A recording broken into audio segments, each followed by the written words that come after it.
Good day, ladies and gentlemen, this is Advanced Logic, and welcome back to Let's Play Legend of Zelda Twilight Princess HD. I'm going to talk to these guys real quick. Sir, you wear the garb of the hero in my people's legends. Are you perhaps... Well met. I, dear hero, am a maker of bombs. Pardon me for asking, you've heard of water bombs? They're very dangerous indeed, but you should be able to master them. I'm sure you would find them quite useful. Would you like buy some, oh, you make some water bombs too? As much as I want to, I think I'll hold off on buying some, because I already have like 14 of them, and I know for a fact that this dungeon's gonna help replenish bombs as we go along it, and I'm just trying to go to this guy in particular. There you are. Okay. Can you see the bubbles rising from my crotch? What the fuck? It's dangerous to swim too close. That current is strong enough to carry away most people. Oh, well, alright then. I think I already talked to that guy. He was the water bomb guy. And there's one just outside of the entrance to the Lakebed Temple right here. I don't think he really has much to say other than, like, there's enemies. The place beyond this rock is sacred to my people. It was once called the Zora Temple, but now it's been overrun by monsters. They're everywhere. All we could do was seal them in so they could not bring darkness to others. I don't know how they would bring darkness to others, but you just... a fancy way of saying just open it up. And so yeah, here we're making good use of water bombs. Not once, but twice. So yeah, you're gonna have to use water bombs to get this water current flowing. Then you're gonna do it again in order for that water bomb to reach that properly. Also, I apologize in advance if I sound a little weird. I'm still coming off a bit of a... I'm still a little sick. I've been sick for the last... Oh, what the hell was that? Been sick for the last couple days. Yeah, I just haven't been feeling up to recording. But now I feel like recording, but I'm still kind of sick. So if I sound a little more relaxed in my commentary, or like if I sound nasally, I apologize for that. But I'm just trying to rest up a little. But like at the same time, I also want to record. I'm just like, I don't want to be leaving it hanging for like a few weeks just because I want to rest up.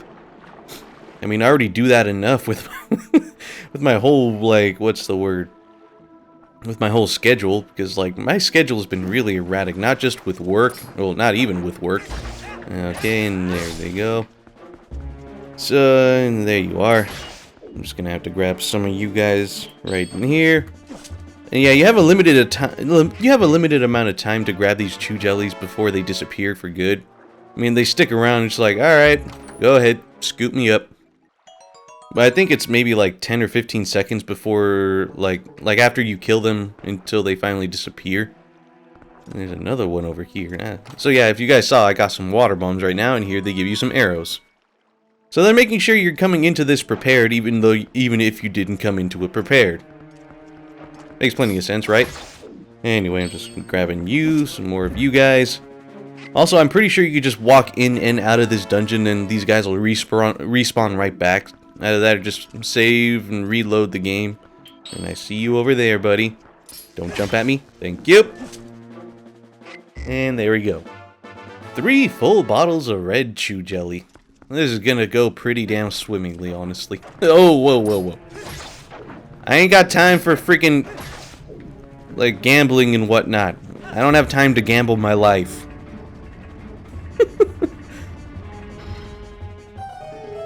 So, honestly, I have a few gripes with this dungeon. A few. I mean, I like the way it's designed at the very least. But it does have some choices that make it almost as tedious, if not more so, than the water temple from Ocarina of Time. But you know what? Whoa, that's treacherous. Don't you think you ought to knock down those stalactites hanging off the ceiling first?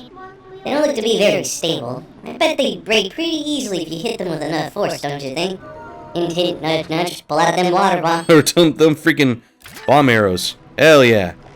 You and me, Midna, we're going places. Namely, further into this dungeon, because yeah, we have to do this. So keep this in mind, it's not limited to this room. Keep in mind what Midna said. Stalactites in the roof, destroy them. Get them out of there. Because, yeah, you're definitely going to have to make some progress like that. Okay. Ah, damn it. There we go. Oh crap, the Tic-Tac. And it's the blue variations too. And there's this freaking guy right here. There you go. And there we go. So yeah, these are free. I think they're Helmosaurs, if I remember correctly. Either that or baby something or other. I can't really remember the enemy names. But pretty much their backs are exposed, and you would think the back slice is a good viable option with these guys. It's not. It's really not at all. Because these guys just... Whoop. Okay, Lunk, I get it. What the hell? But yeah, those guys charge right at you, and it's not the viable option because they'll move too fast and right out of the way of the back slice. So, don't even bother, honestly. So now we have 14. Was that 14? Oh, no, wait, I have 29 of them. Never mind. I was looking at my bomb arrows. Anyway, I think that's it with that right here. And we're coming up to, well, actually, I can't really remember why they're pointing this out. I think this is just showing us, look, we're going to have to, oh, right, it's showing that off in the distance. Namely, like these water wheels on the way there. So yeah, those water wheels are going to be a bit of a problem. And okay, no, I'm not even going to bother with you. I'm just going to stab at your throat. And welcome to the hub of this freaking dungeon.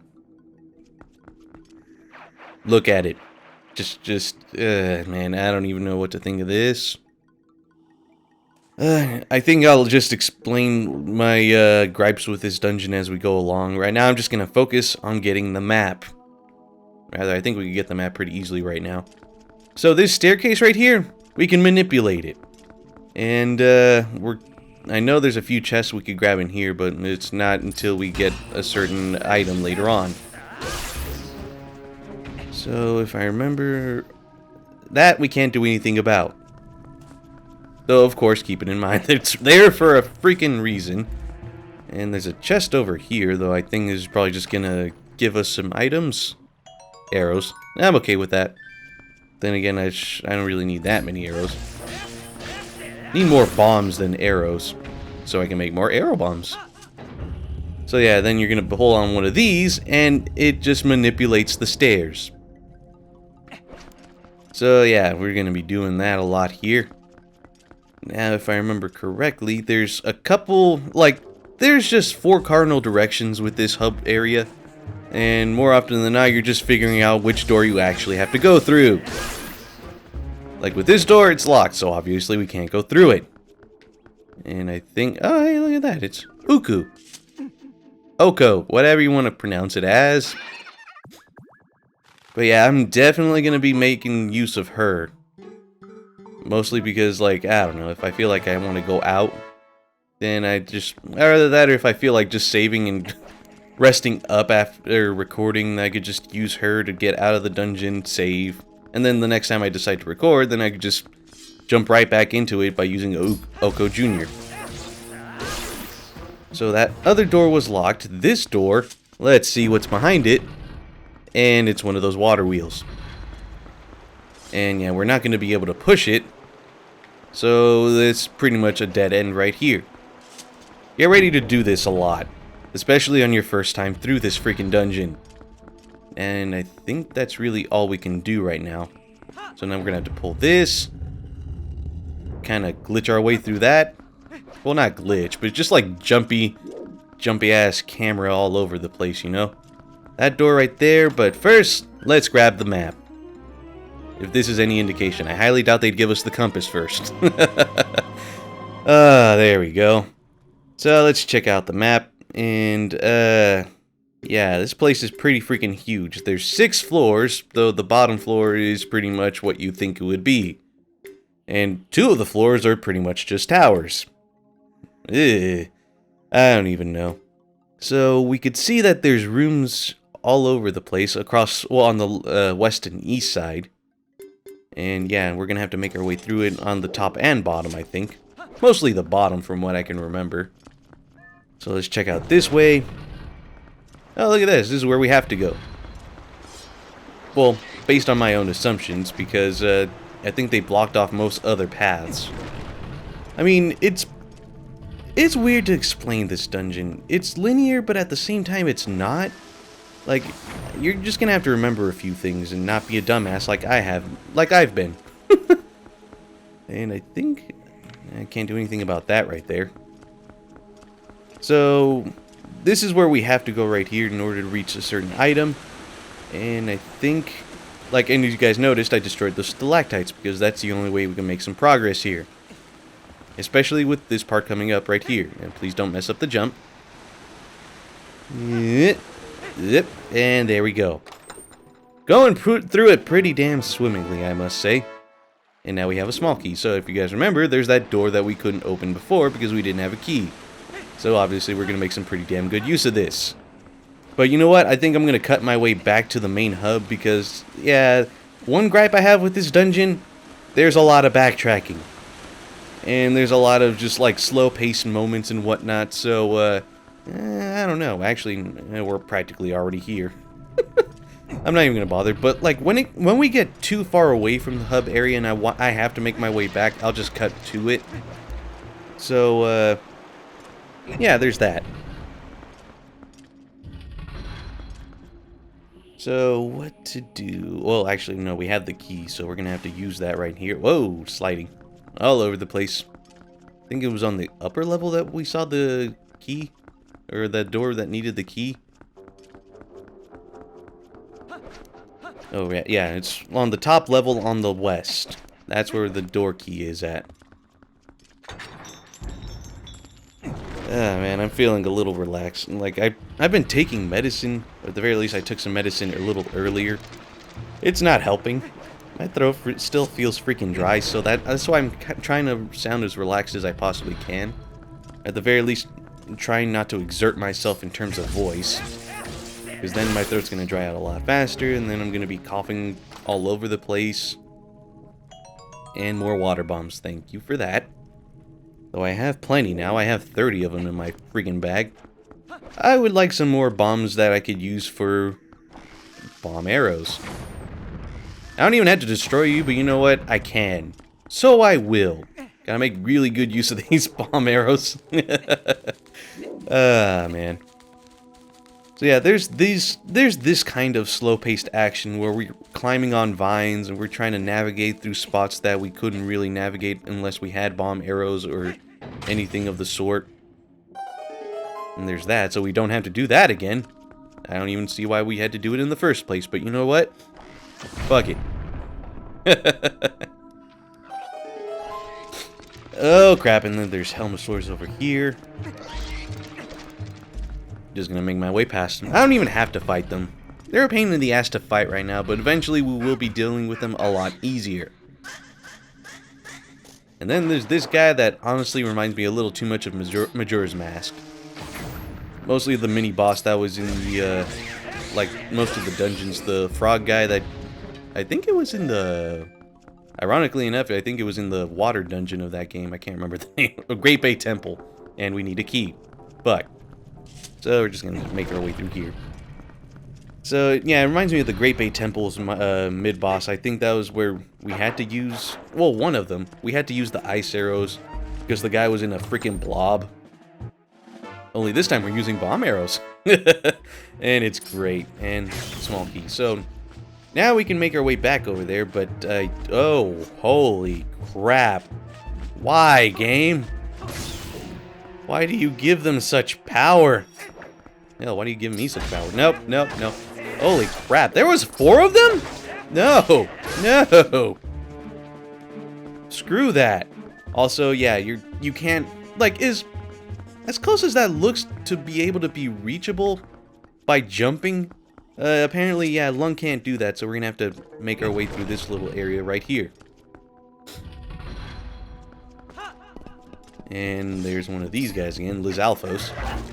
Oh, damn it. I was trying to do the backslice on him, but I think it's a Lizalfos we can encounter later on. It's going to have more full body armor on its front, so then we're going to be able to use the backslice more effectively on those. But yeah, for the most part, Helmosaurs aren't exactly the best enemy to try to do the backslice on. Don't even freaking bother. Try to avoid them if necessary. So yeah, like I'm saying, backtracking. Yeah. So yeah, we had to come to this door, find out it's locked, then we went through the other door, find the freaking small key that we needed, but we couldn't go back through the same way we came in, so then we had to circle around. It seems more tedious than it really needs to be. And I feel like they went out of the way to make the water dungeons in the Zelda games, particularly this one, to be like a lot more tedious than they should really be. I mean, sure, it's like supposed to be inviting like what's the word? Like exploration factor. But even so, just like when you're just trying to go through this, I don't know, maybe I'm just being a little nitpicky, but it just feels tedious. I'm pretty sure it isn't. I'm just probably just being like spoiled due to the ancient Cistern and Skyward Sword, just treating it a lot more linearly. But then, like, you're getting all frustrated, and then you figure out, oh, wait, why didn't I just check this particular spot right here? And then I'm just, like, running around like a jackass. And, yeah. And that feels more exclusive to the water dungeons in general, but you know what? I'm gonna pull on this, and you see that chest right there, but we can't do anything about it. And if you can notice, there's that one spot right there that doesn't have a torch on it. Obviously, we're gonna have to make some good use of that. Soon enough, though. For now, really slippy, slidey water slide of sorts. And there's another one of those spots. Hint, hint, nudge, nudge.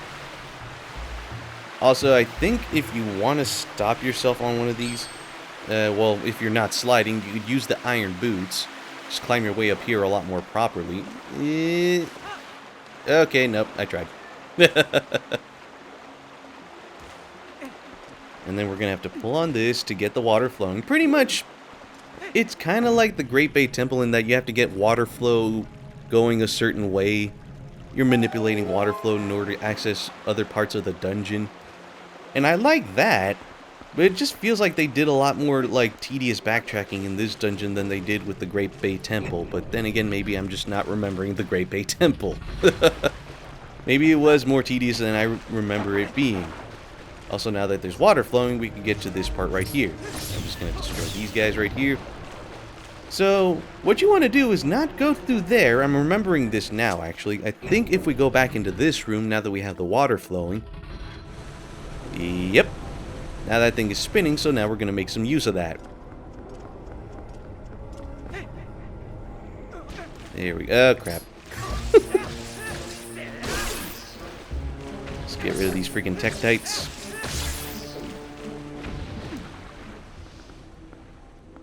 Okay, Lunk, you could grab onto it any time now, please.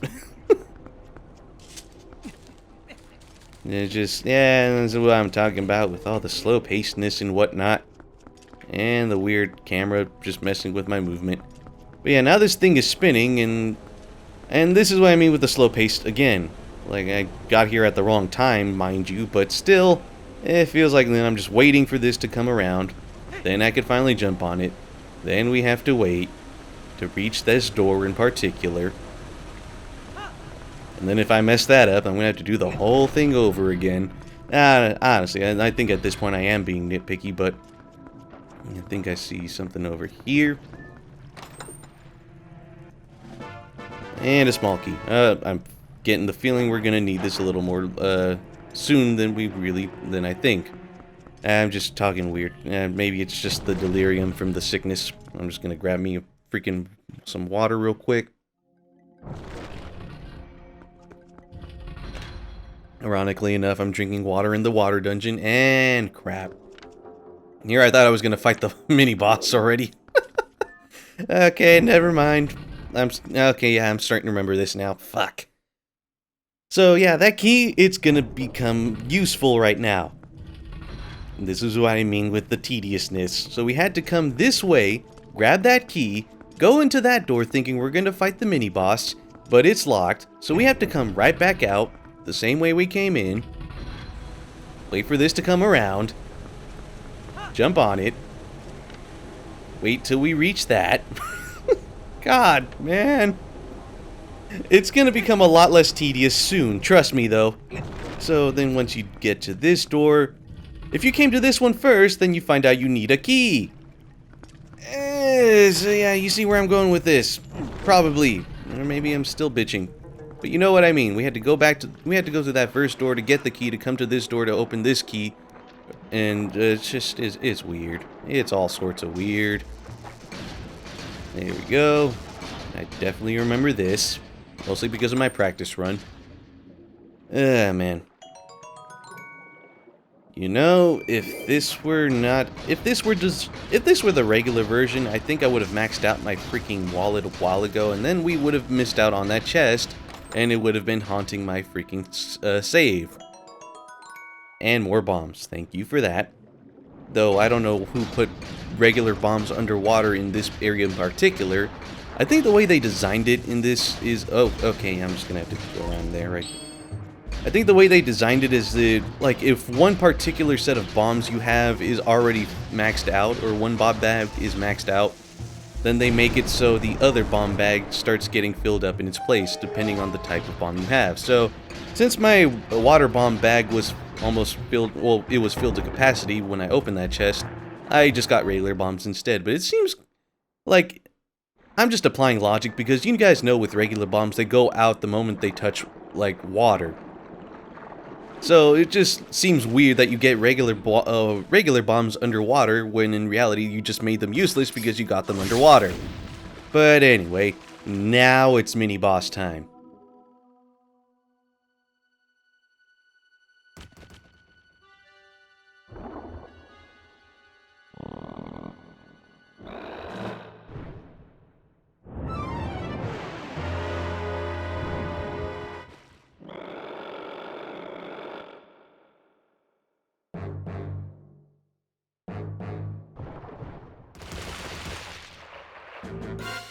And now to kill some babies. Oh god, I'm actually pulling it off a little consistent here. Are they gone? Are they dead? Oh yeah, they are. Once it focuses on the mini-boss, then you killed all the babies. Oh crap! Don't get crushed under it, because then you're going to be delaying the inevitable demise of this mini-boss. Like, it'll still stay stunned like the way it was right now, but since you're going to be crushed under it, by the time you finally get out, it's going to be fully recovered. And yeah, pretty much rinse and repeat. This is just the way the mini-boss works here. Kill its babies, it tries slamming onto you. Okay, there we go. And more babies to be killed. There we go. Go ahead, do it again, though it kind of tries predicting your movement, so you just really just stand around, look for the shadow. If it's like right on top of you, then move out of the way. If not, like if you're just running around, it's most likely going to predict where you're going to be landing, and then it'll land there. And then you'll be crushed. It's not fun. I'd much rather try to get this out of the way in the first try without any delays. I think that was the last one. Yes, it was. Alright, cool. Alright. Oh, God. There we go. Got it. Oh, man, and I wanted to, like, sheath my sword in the cool way. See if it was still gonna do it even in this cutscene like this.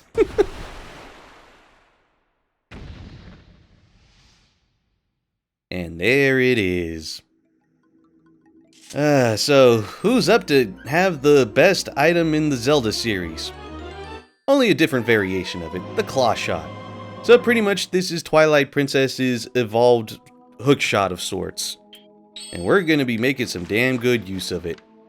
So you guys always saw those spots that looked like they could be latched onto, or at the very least they imply they could be latched onto. We could grab onto them like this, and when you're hanging like this, you could press up and down on the left stick to move yourself like this. Keep that in mind. They even mentioned that in the description. But yeah, now we can latch onto places, we could reach spots we couldn't reach before, and it's freaking wonderful. But you know what? I think I'm going to call that a part for now. Next time on Let's Play Legend of Zelda Twilight Princess HD, we're going to proceed through the rest of the Lakebed Temple with the claw shot. So, see you guys then.